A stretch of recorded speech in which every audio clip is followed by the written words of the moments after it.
ഞാൻ ഫിലിമൊക്കെ കഴിഞ്ഞ് ഇറങ്ങി കഴിഞ്ഞപ്പോ ദേ വണ്ടിയിൽ ഒരാള് മുടിയൊക്കെ വെച്ചിട്ട് ആള് കയറാനുണ്ട് എന്ന് പറഞ്ഞിട്ട് പേടിച്ചു പോയി. ഈ രൂപത്തിലൊക്കെ പാതിരാത്രിക്ക് ആള് കയറാനുണ്ടെന്ന് പറഞ്ഞ അയ്യോ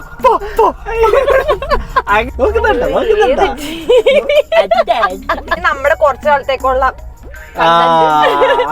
ഇതില് നമുക്ക് ഇനി എങ്ങനെയൊക്കെ ഇത് ഞാനൊരു താജ്മഹൽ മതി ചെയ്യാം. Hello guys, welcome back to our channel Vrinda Arjun. അപ്പോൾ ഹാപ്പി ക്രിസ്മസ് എല്ലാവർക്കും. അപ്പോൾ ക്രിസ്മസ് ആയിരിക്കുകയാണ്. അപ്പോൾ ഞാൻ ക്രിസ്മസ് റിലേറ്റഡ് വീഡിയോ ഒക്കെ ചെയ്യാൻ വേണ്ടിയിട്ട് ഇങ്ങനെ പ്രിപ്പയർ ചെയ്തിരിക്കുകയാണ് കേട്ടോ. ആ സമയത്താണ് വീട്ടിലൊരു സാന്ത കയറി വന്നേക്കുന്നത്. അപ്പോൾ ഫസ്റ്റ് ഓഫ് ഓൾ എനിക്ക് ആളെ കണ്ടിട്ട് മനസ്സിലായേ ഇല്ല. അപ്പോൾ ഫുള്ളായിട്ട് ഗെറ്റപ്പ് ഒക്കെ ചേഞ്ച് ചെയ്തിട്ട് വേറെ തന്നെ ഒരു ലുക്ക്. അപ്പോൾ നിങ്ങൾക്ക് ആളെ കണ്ടിട്ട് മനസ്സിലായിട്ടുണ്ടെങ്കിൽ എനിക്കൊന്ന് പറഞ്ഞു തന്നത് ആരാണെന്ന്. Hello Santa, ബാപ്പോര്. ആളിതാ എനിക്ക് വേണ്ടിട്ട് ചായ ഒക്കെ വാങ്ങിച്ചിട്ട് വരുന്നുണ്ട് കേട്ടോ. ഇതാണ് ഞാൻ പറഞ്ഞ സാന്താ ക്ലോസ്. എന്തെങ്കിലും വ്യത്യാസമോ എവിടെയെങ്കിലും കണ്ട പരിചയം ഉണ്ടോ നിങ്ങൾക്ക്? പെട്ടെന്ന് ഞാൻ പറഞ്ഞുതരാം കേട്ടോ. ഞാൻ ഒബ്രോണില് ഫിലിമിന് പോയേക്കായിരുന്നേ. അപ്പൊ ഫിലിമിന് പോയി കഴിഞ്ഞ് കഴിയുമ്പോ ഒരു 1:30 മണിയായിട്ടുണ്ടാവും. അപ്പൊ എനിക്കറിയാം ദുബായിൽ നിന്ന് നേപ്പാളിലേക്ക് പോയേക്കാം. അത് വേറൊരു കോമഡി. ദുബായിൽ നിന്ന് നേപ്പാളിലേക്ക് പോയേക്കാണ് സോളോ ട്രാവലിങ്ങിന്. ഓക്കെ, എവിടെയാണ് അത്? അവിടെ എവിടെയാണെന്നൊന്നും എനിക്ക് അറിയാൻ പാടില്ല. എപ്പോൾ എത്തുമെന്നൊന്നും എനിക്ക് അറിയാൻ പാടില്ല. എപ്പോഴും വരും, ന്യൂ ഇയറിന് മുന്നേ വരും എന്ന് മാത്രമേ അറിയുള്ളൂ കേട്ടോ. അങ്ങനെ ഞാൻ ഫിലിമൊക്കെ കഴിഞ്ഞ് ഇറങ്ങി കഴിഞ്ഞപ്പോ ദേ വണ്ടിയിൽ ഒരാള് മുടിയൊക്കെ വെച്ചിട്ട് ആള് കയറാനുണ്ട് എന്ന് പറഞ്ഞിട്ട് പേടിച്ചു പോയി. ഈ രൂപത്തിലൊക്കെ പാതിരാത്രിക്ക് ആള് കയറാനുണ്ടെന്ന് പറഞ്ഞ അയ്യോ അങ്ങനെയല്ലേ തന്നെയാണ്. നീ ലുക്ക് കണ്ടിട്ട് ഇങ്ങനെ നോക്കിയിരിക്കും ഏതാണ് കിട്ടിലും ചെക്കെന്ന് അങ്ങനെ നോക്കി രൂപമായതുകൊണ്ട് ഇതില്ലേ, ഇത് ഇവള് കെട്ടി അലമ്പ നല്ലൊരു ഫോട്ടോ ഉണ്ട്, അത് ഇടണം നീ. ഇതാണ് നല്ല ഫോട്ടോ. ഇതിങ്ങനെ വരണം ഫുള്ളായിട്ട്. വല്ല വ്യത്യാസമുണ്ടോ? എന്താ നല്ല നീ ഇത് ഇതാക്കിയത് അറിയൊന്നുമില്ലടാ. അപ്പൊ ചോദിക്കട്ടെ, അപ്പൊ ഈ ഡ്രഡ് ലോക്ക് ആയിട്ട് അതല്ലേ ഇത് പേര്? അങ്ങനെ എന്തോന്നാ പറയല്ലേ, പേരൊന്നും അറിയാൻ പാടില്ല, ചോദിക്കരുത്. ഇഷ്ടപ്പെട്ട അങ്ങ് ചെയ്യുക. ഓക്കെ, ഇത് എന്താണ് ഇത് ചെയ്യാനുള്ള ഒരു തേജോവികാരാണോ? എനിക്കറിയാൻ ആ ഒരു വികാരം എന്തായിരുന്നു ചെയ്യാൻ? പറ, എനിക്കൊന്നും അറിയണം. കാരണം എന്താ വെച്ചാൽ നമ്മളിത് ഞാനിത് പുറത്തു മാത്രമേ കണ്ടിട്ടുള്ളൂ. അതായത് വീട്ടിലൊരാള് വന്നിട്ട് ഇങ്ങനെയൊക്കെ വരാന്ന് പറയണത് എനിക്ക് ചിന്തിക്കാൻ പോലും പറ്റാത്ത കാര്യമാണ്.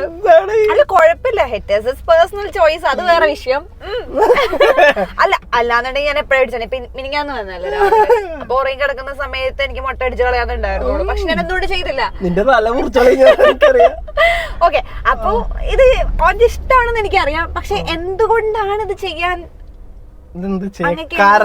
മനസ്സ് വന്നു? നേപ്പാളിലേക്ക്. അപ്പൊ അതാണ് നമ്മള് ദുബായിൽ നിന്നിട്ട് ന്യൂ ഇയർ ഒരുമിച്ച് ആഘോഷിക്കാം എന്നൊക്കെ വിചാരിച്ചിട്ടാണ് വരാന്ന് വിചാരിച്ചത്. പക്ഷെ ദുബായ് നേപ്പാൾ വഴിയാ വന്നത്.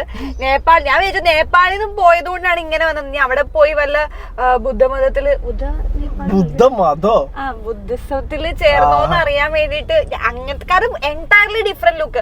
ദുബായിന്ന് പോയ ഒരാളേ അല്ല, പിന്നെയാണ് ഞാൻ അറിയുന്നത് ദുബായിന്നേ ചെയ്തതാണെന്ന്. പക്ഷെ പറ, ഒരു സെക്കൻഡ് തന്നാലല്ലേ ഞാൻ പറയാ. എനിക്ക് 30 സെക്കൻഡ് തരും, 30 സെക്കൻഡ് തരൂ, ഞാൻ പറയട്ടല്ലോ. ഇങ്ങനെ പറയാൻ വിട്ടാലല്ലോ ഒരാൾ വർത്താനം പറയാ. തോന്നിയൊക്കെ ചെയ്തു, അത്ര കൂടെ. അല്ല എന്നാലും ഡ്രെഡ് ലോക്ക് ഒക്കെ കോമൺലി ആൾക്കാർ ചെയ്യുന്നതാണോ? അല്ലല്ലോ, ഇറ്റ്സ് കൈൻഡ് ഓഫ് നീ ഫോളോ ചെയ്യുന്ന ഒരു ലൈഫ് സ്റ്റൈൽ. എപ്പോഴും വേ ഓഫ് തിങ്കിങ് ഒക്കെ ഭയങ്കര ഡിഫറെന്റ് ആട്ടോ. പക്ഷെ ഈ ഒരു ഡിഫറെന്റ് ഞാൻ ഒട്ടും പ്രതീക്ഷിച്ചില്ല. ഇതിപ്പോ എന്താണെന്നറിയോ, സർപ്രൈസ് എപ്പോഴും സർപ്രൈസ് ആയിട്ട് വരാന്നുള്ള ഒരു സീൻ മാത്രമേ വിചാരിച്ചിട്ടുണ്ടായിരുന്നുള്ളൂ. പക്ഷെ അതൊരു ലുക്കിൽ ഡിഫറെന്റ് ആയിട്ട് കൊണ്ടുവരും. ഇതൊക്കെ അറിഞ്ഞായിരുന്നെങ്കിൽ ഞാനും എന്തെങ്കിലുമൊക്കെ ചെയ്ത് ഡിഫറെന്റ് ആയിട്ട് നിന്നേനെ. ഓക്കെ, അപ്പൊ അതാണ് രാമൂട്ടൻ ഈ മുടി ഇങ്ങനെ ചെയ്യാനുള്ള മനസ്സുണ്ടായത്. ഇപ്പൊ ഇനി എത്ര നാളുണ്ടാവും തലയില്? പറ, അതിനൊരു കൺഫർമേഷൻ തരൂ. അതിപ്പോ പറഞ്ഞു ഞാൻ പറയാം, അത് തോന്നുന്ന പോലെ ചിലപ്പോ മൊട്ടടിക്കാൻ തോന്നും. ഇത് കഴിഞ്ഞ് കഴിഞ്ഞാ അപ്പൊ ഞാൻ മൊട്ടുന്നുണ്ടാ നോക്കുന്നുണ്ടാ ഏത് ലുക്ക് എന്നുള്ള രീതിയിലാണ് വിചാരിച്ച ലുക്ക് ഞാൻ ഇവിടെ സൈഡിൽ കാണിച്ചു തരാം. ഇതായ ലുക്ക് മറ്റേ അത് സൈഡിൽ അപ്പൊ ഇങ്ങനെ ഒരു സാധനം കൂടെ ആ സാധനം കൂടെ ഇതിന്റെ കറക്റ്റ് പെണ്ണേട്ടം ഇല്ല. ഇതില് കുറച്ച് സ്റ്റൈലിങ് ഞാൻ ചെയ്യാന്ന് വിചാരിച്ചിട്ടുണ്ട്. ഇനി നമ്മുടെ കുറച്ച് കാലത്തേക്കുള്ള ഇതില് നമുക്ക് ഇനി എങ്ങനെയൊക്കെ ഇതിൽ ഞാനൊരു താജ്മഹൽ മതി. ഞാൻ വിചാരിച്ചത് ശരിക്കും നേപ്പാളിൽ പോയിട്ട് ചെയ്തതാണ്. നേപ്പാളിൽ പോയിട്ട് എന്താ വിശേഷം? നേപ്പാളിലൊക്കെ പോയി തന്നെ കൂട്ടാണ്ട് നേപ്പാളിലൊക്കെ പോയി കറങ്ങി. എന്ത് ചിരിക്കണ്ട,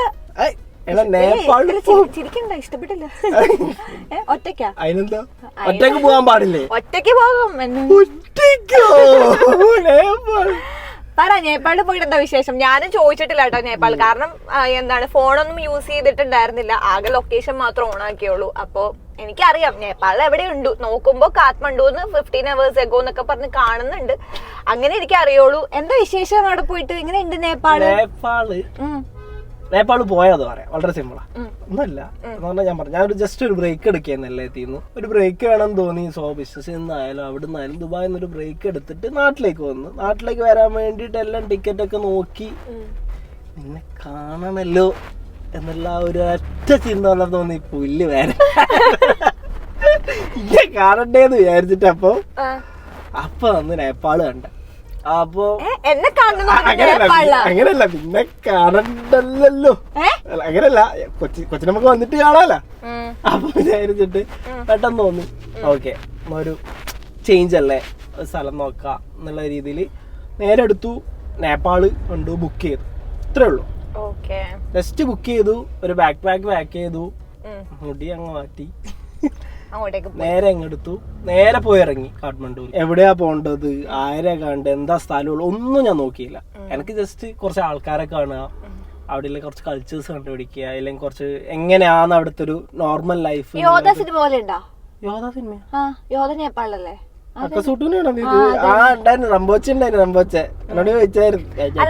നമുക്ക് നേപ്പാൾ എന്ന് പറയുമ്പോ അതല്ലേ ഫസ്റ്റ് മൈൻഡിലേക്ക് വരാം. ശരിയാ, പൊക്രയാണ് ശരിക്കും കിടല സ്പോട്ട്.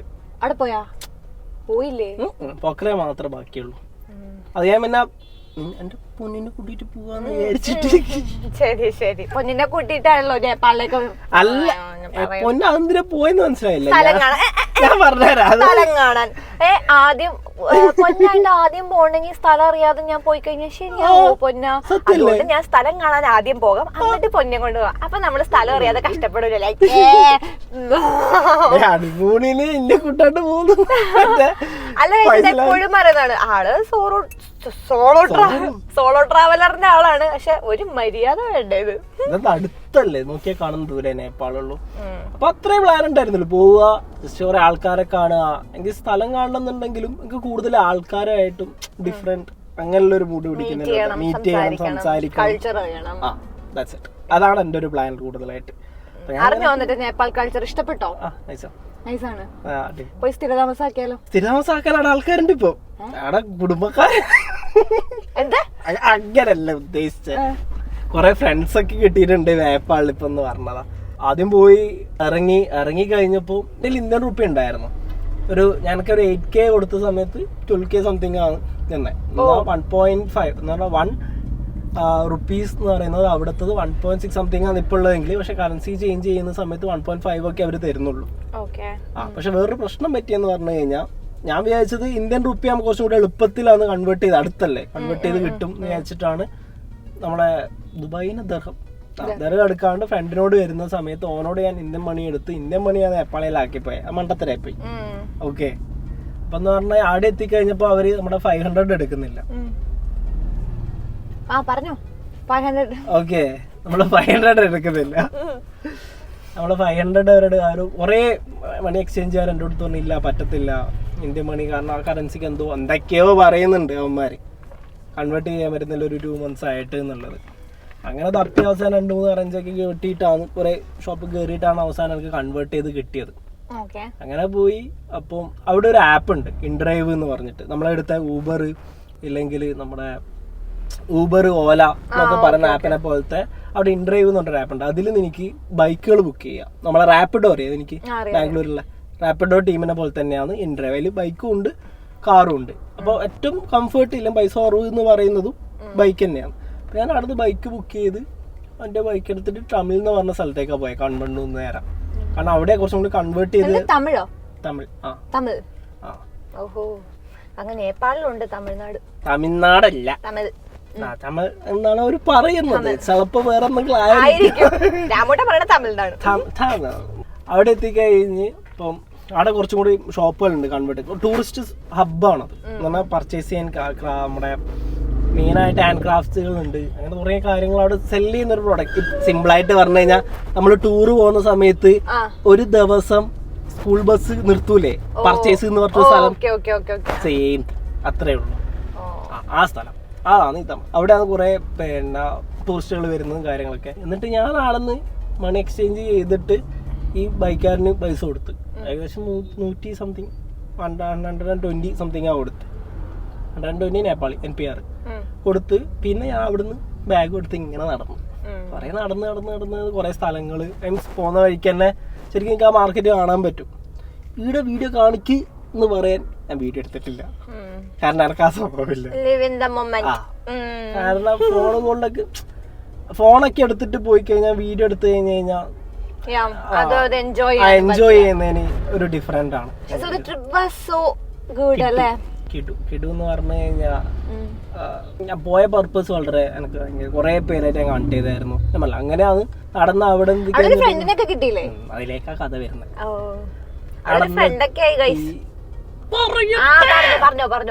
ഇനി ഞാൻ കഥ പറയൂലേ ഇങ്ങനെയാണെങ്കിൽ നടന്ന് അവിടുന്ന് എത്തിക്കഴിഞ്ഞ് അവിടുന്ന് പിന്നെ ഒരു കുറെ ഹോട്ടൽസ് ഉണ്ട്. ഇപ്പൊ 2-3 റെസ്റ്റോറന്റ് കയറി സെറ്റായില്ല, എനിക്ക് എത്തിട്ടില്ലേ. പിന്നെ ഒരു ഇപ്പം റൂം എടുക്കണല്ലോ, നടന്നിട്ട് സാധാ ഒരു ഹട്ട് പോലത്തെ ഒരു ചെറിയ റൂമുണ്ട്. അവിടെ പോയി സംസാരിച്ച്. പക്ഷെ അയാൾ ഭയങ്കര കണക്റ്റഡ് ആയി എന്ന് പറഞ്ഞാൽ ഫീലൊക്കെ ബ്രദർ എന്നൊക്കെ പറയുന്ന പോലെയാണ്. അയാള് മറ്റേ മൗണ്ടൻ കയറാൻ പോകുന്ന മനുഷ്യനാണ്. അയാള് ഈ ടൈമിൽ അവിടെ ഒരു ഇത് നടത്തുകയാണ്, ഒരു ഹോട്ടലായിട്ട് നടത്തുന്നതാണ്. പോയി സംസാരിച്ച് അയാളായിട്ട് ഭയങ്കര കമ്പനിയായി. പിന്നെ ഫുൾ ഡേ അയാളെ കൂടിയാ. ഞാൻ അടുത്ത പണിക്കാരനാന്ന് പറയുന്ന പോലെ ഞാൻ റിസപ്ഷനിൽ ഇരിക്കുന്നുണ്ടാവും. ഞാൻ പിന്നെ അവിടെ ഇരുന്ന് ആൾക്കാരോട് നടത്തും. പിന്നെ വൈകുന്നേരം ഞങ്ങൾ ഇറങ്ങും. നമ്മളിങ്ങനെ അയാളെ വീട്ടിൽ പോയി അയാളുടെ ഫ്രണ്ട്സിന്റെ കൂടെ പോയി കളിക്കാൻ പോയി. അങ്ങനെ കുറേ സ്ഥലങ്ങള്. എന്താ പറഞ്ഞാൽ നമ്മളിപ്പം കൊച്ചിയിൽ ഒരാൾ വന്നെന്ന് വിചാരിക്കും. കൊച്ചിയിൽ ഒരാള് വന്നിട്ട് നീയുമായിട്ട് പോകുമ്പോഴുള്ള ഒരു ഡിഫറെന്റ് വ്യത്യാസമില്ലേ? നീ കാണിക്കുന്ന ഒരാളെ കാണിക്കുന്നതും ഒരു ടൂറിസ്റ്റ് ആയിട്ട് ഞാൻ വന്ന് കാണുമ്പോൾ ഞാൻ മെയിൻ സ്പോട്ടുകളെ കാണത്തുള്ളൂ. ഉള്ളു കാണണം എന്നുണ്ടെങ്കിൽ ഇതുപോലെ ഒരു കണക്ഷൻ ആയിട്ട് ഒരു നല്ലൊരു മൊമെന്റ്സ് ആയിരുന്നു. അത് എൻജോയ് ചെയ്യണം എന്നുള്ളത് എനിക്കറിയത്തില്ല. അതെ, person to person is entirely different ആണ്. എല്ലാവർക്കും എങ്ങനെയാണ് അത് കണക്ട് ചെയ്യാൻ പറ്റുക എന്നുള്ളത്. ഞാൻ ആ കൈൻഡ് ഓഫ് പേഴ്സൺ. ഈ ആൾക്കാരാണ് കൂടുതലായിട്ട് കുറേ ആൾക്കാരോട് സംസാരിക്കുക. പിന്നെ അവരുടെ എക്സ്പീരിയൻസ്. ഞങ്ങൾ ഏകദേശം പൊലച്ചക്ക് 3-3:30 വരെയൊക്കെ ഇരുന്ന് ഇങ്ങനെ സംസാരിക്കുക. അയാൾ എന്ന് പറഞ്ഞാൽ അടിപൊളി മനുഷ്യൻ എന്നൊക്കെ പറഞ്ഞു കഴിഞ്ഞാൽ എന്താ പറയാ. അങ്ങനെ ഞാൻ അവസാനം റൂം റെന്റ് കൊടുക്കുന്ന സമയത്ത് ഫോട്ടോ എന്റെ ഒരു ആകെ നേപ്പാളിൽ ഞാൻ കുറച്ച് സുവനീർ കൊണ്ടുവന്നതിലെന്ന് പറഞ്ഞു കഴിഞ്ഞാൽ അവിടുത്തെ മെയിൻ ആയിട്ടുള്ള ഞാൻ അയാളുള്ളൊരു ഫോട്ടോ ആണ്. എനിക്കങ്ങനെ ഈ കളക്ട് ചെയ്യുന്നതിൽ ഇപ്പൊ ഞാൻ പോയ സ്ഥലങ്ങളിലൊക്കെ എനിക്ക് അറിയാലോ. ഞാൻ കൊണ്ടുവരുന്ന സാധനം എന്ന് പറയുമ്പോൾ ഈ സുവനീറുകളും മിക്ക ആൾക്കാരും ഈ ഫ്രിഡ്ജിനൊക്കെ ഒട്ടിക്കുന്ന ഒരു ഫോട്ടോ ഇല്ലെങ്കിൽ എന്തെങ്കിലും ഒരു പ്രൊഡക്റ്റ് അവിടെ നിന്ന് വാങ്ങുക. എനിക്ക് അതിനേക്കാൾ കൂടുതലായിട്ട് ആ ഒരു മൊമെന്റോ അല്ലെങ്കിൽ ആ ഒരു പ്ലേസ് ആയിട്ട് ഞാൻ കണക്ട് ചെയ്തിരിക്കുന്ന എന്തെങ്കിലും ഒരു സാധനം ചിലപ്പോ അടിച്ചു മാറ്റി കൊണ്ടുവരും. ശരിയാ, കൊടൈക്കനാല് പോയപ്പോ അടിച്ചു മാറ്റിക്കൊണ്ടുവന്നു. നമ്മളൊരു മൊമെന്റ് അത് എന്താണ് ആലോചിച്ച് വെക്കാനുള്ള സാധനം നമ്മളെ അടിച്ചു മാറ്റൽ നമ്മുടെ ഭാഷയിൽ അങ്ങനെ പറയും. അപ്പൊ അയാളായിട്ട് കൂടിയുള്ളൊരു ഫോട്ടോ ഉണ്ട്, ഞാൻ കാണിച്ചാൽ അതൊന്ന് നമുക്ക് ഫ്രെയിം ചെയ്ത് വെക്കാം. അത് ഉറപ്പാണ്, അത് ഫ്രെയിം അതുണ്ട്. പിന്നെ നേപ്പാളിലെ ടൂറിസ്റ്റ് സ്പോട്ടുകൾ എന്ന് പറഞ്ഞിട്ടൊരു ബ്രോഷർ ടൈപ്പ് ഒരു സാധനം ഉണ്ട്, അതായിരിക്കും ഫ്രെയിം ചെയ്ത് വെക്കാം. ഇതൊന്നും ഞാൻ കണ്ടിട്ടില്ല കേട്ടോ, പുള്ളിയുടെ ഫോട്ടോ പോലും ഞാൻ കണ്ടിട്ടില്ല. അന്ന് കേറിയല്ലേ ഉള്ളൂ. ഇപ്പോഴാണ് ഞാനും വിശേഷങ്ങളൊക്കെ അറിയുന്നത് എന്തൊക്കെയാണ് അവിടെ നടന്നതെന്നുള്ളത്. കാരണം ഞാൻ വിളിച്ചങ്ങനെ ഡിസ്റ്റർബ് ചെയ്യാനോ ഒന്നിനും പോയിട്ടില്ല. ഞാൻ അത് വേറെ വിഷയം. ഞാൻ വിളിക്കാറുമില്ല, ഒന്ന് എൻജോയ് ചെയ്തിട്ട് നടക്കട്ടെ എന്നുള്ള സിനിമ. എന്നെ അച്ഛൻ വിളിച്ചിട്ടുണ്ടായിരുന്നു. അച്ഛൻ വിളിച്ചിട്ട് എന്നോട് ചോദിക്കാം അവൻ എവിടെയാ. നിനക്കറിയില്ലേ? എനിക്കറിയില്ല അച്ഛാ, നേപ്പാളിൽ എവിടെയാണെന്നാണ് അറിഞ്ഞത് ഇപ്പൊ ലാസ്റ്റ് ആയിട്ട് പറഞ്ഞു. എന്നോടും പറഞ്ഞായിരുന്നു നേപ്പാൾ ഇത് കഴിഞ്ഞിട്ട് ഹിമാലയയിൽ പോകുമെന്ന് പറഞ്ഞു. ഹിമാലയത്തിലോ? അപ്പോഴാണ് ഞാൻ അറിയുന്നത് അങ്ങനെ ഒരു പ്ലാൻ ഉണ്ടെന്ന്. എനിക്കൊരു ആക്ച്വലി പ്ലാൻ ഉണ്ടായിരുന്നു. ഹിമാലയത്തിലേക്കല്ല, എനിക്ക് ബൈക്ക് റൈഡ് ഭയങ്കര കാര്യമുള്ള പരിപാടിയാണ്. അപ്പം ഈ മച്ചാൻ അവിടെ ബൈക്ക് റൈഡ് നടത്തുന്ന ആളാണ്. ബൈക്ക് റൈഡ് ഉണ്ടോ? അവളുടെ അയാൾക്ക് മെയിൻ ക്ലയൻസ് എന്ന യൂറോപ്യൻസ് പുറത്തുനിന്ന് ആൾക്കാർ വരും. അവരവിടെ നിന്ന് വണ്ടിയും കൊണ്ടുവന്ന് സെപ്റ്റംബർ നവംബറിൽ ഹിമാലയം കയറുക, റൈഡ് പോവാന്നൊക്കെയുള്ള മൂഡാണ്. അപ്പൊ നെക്സ്റ്റ് റൈഡിന് ഞാൻ ചിലപ്പം അപ്പൊ ഇതുപോലെ നമുക്ക് ഗേൾസ് ട്രിപ്പ് പറഞ്ഞാൽ ഞാൻ പ്ലാൻ ചെയ്യും. Girls trip, girls solo trip ഞാൻ പ്ലാൻ ചെയ്യുന്നതായിരിക്കും. ഒരു മിനിറ്റ്, നിന്നോട് ഞാൻ എത്ര പ്രാവശ്യം പറഞ്ഞിട്ടുണ്ട്. പക്ഷെ എന്നാലും ഞാൻ കുറച്ച് കഴിഞ്ഞിട്ട് എനിക്ക് കുറച്ചുകൂടെ ഒക്കെ പഠിച്ചിട്ട് സ്വന്തമായിട്ട് ട്രാവൽ ചെയ്ത് പോണം എന്നൊക്കെ ആഗ്രഹമുണ്ട്. എത്ര കാലെന്നറിയാം, കോളേജ് മുതൽ പറയുന്നുണ്ട് എനിക്കൊരു സോളോ ട്രിപ്പ് പോകണമെന്ന് ഇരിക്കരുത്, എവിടെയെങ്കിലും ഒന്ന് ഇറങ്ങിപ്പോടി. എനിക്കും ആഗ്രഹമുണ്ട് സോളോ ട്രിപ്പ് പോവാനായിട്ട്. സോളോ ട്രിപ്പ് പോയ കുറെ ഗുണങ്ങളുണ്ട്. നീ നിന്റെ ലിമിറ്റ്സുകളാണ് പുഷ് ചെയ്യുന്നത്. മീറ്റ് ചെയ്യുക, ആൾക്കാരെ മീറ്റ് ചെയ്യുക, ആൾക്കാരോട് സംസാരിക്കുക. പിന്നെ കുറെ പ്രശ്നങ്ങൾ വരും, ഫേസ് ചെയ്യുക. കാരണം ഞാൻ ഈ നേപ്പാൾ പോയ സമയത്ത് തന്നെ ഞാൻ വിചാരിച്ചതാണല്ലേ ഇന്ത്യൻ കറൻസി എളുപ്പത്തിൽ കൺവേർട്ട് ചെയ്യാന്നുള്ളതാ. അവിടെ എത്തുമ്പോൾ കൺവേർട്ട് ചെയ്യാൻ പറ്റുന്നില്ല. എന്റെ ഒരു പൈസ ആരും എടുക്കുന്നില്ല. ഞാൻ ഇത്രയും ട്രാവൽ ചെയ്യണം, ഇത്ര ആൾക്കാരുടെ അടുത്ത് പോകണം. തീർന്ന് പണി കഴിഞ്ഞ് എന്ത് ചെയ്യണ്ടേ? നമ്മളെ ഫോൺ പേ ഗൂഗിൾ പേ ഒന്നും ഇല്ലല്ലോ.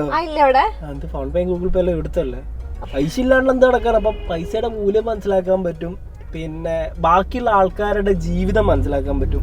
ഇപ്പൊ നമ്മളിപ്പോ കൊറേ നമ്മളൊക്കെ എന്ത് അവസ്ഥയാണ് എന്നുള്ളത് അവരെ കാണുമ്പോ മനസ്സിലാവും. കുഴപ്പമില്ല, അവരെക്കാട്ടിയും കുറച്ചെങ്കിലും നല്ലതിൽ നമ്മള് ജീവിക്കുന്നുണ്ട്. സോ ഇനി അടുത്ത സോളോ റൈഡ് പോകുന്നതിന് മുന്നേ എന്നെയും വിളിക്കണം എന്ന് താഴ്മയെ അപേക്ഷിക്കണില്ല. ഞാൻ പൊക്കോളാം ഗൈസ്. എന്റെ സോളോ ട്രാവലിംഗ്, എന്റെ സോളോ ട്രിപ്പിന്റെ വ്ലോഗ് ആയിട്ട് ഞാൻ ഉടൻ വരുന്നതായിരിക്കും ഗൈസ്. വേണ്ട ഞാൻ ഒറ്റയ്ക്ക് ഞാൻ ചെയ്തോളാം കേട്ടോ. ഹലോ ബാ, ചായക്കാരൻ അരമണിക്കൂറായി പരിപാടി, ചായയുടെ ഗ്ലാസ് ഇരിച്ചോണ്ട് കൊടുക്കും. അപ്പൊ ഗൈസ്, രാമുന്റെ ഈ ന്യൂ ലുക്കിനെ പറ്റിട്ട്, ന്യൂ ലുക്ക് എല്ലാവരും എങ്ങനെയുണ്ടെന്ന് പറഞ്ഞിട്ട് കമന്റ് ചെയ്യണേ. കറക്റ്റ് ആയിട്ട് പറയണോട്ടാ. ഇത്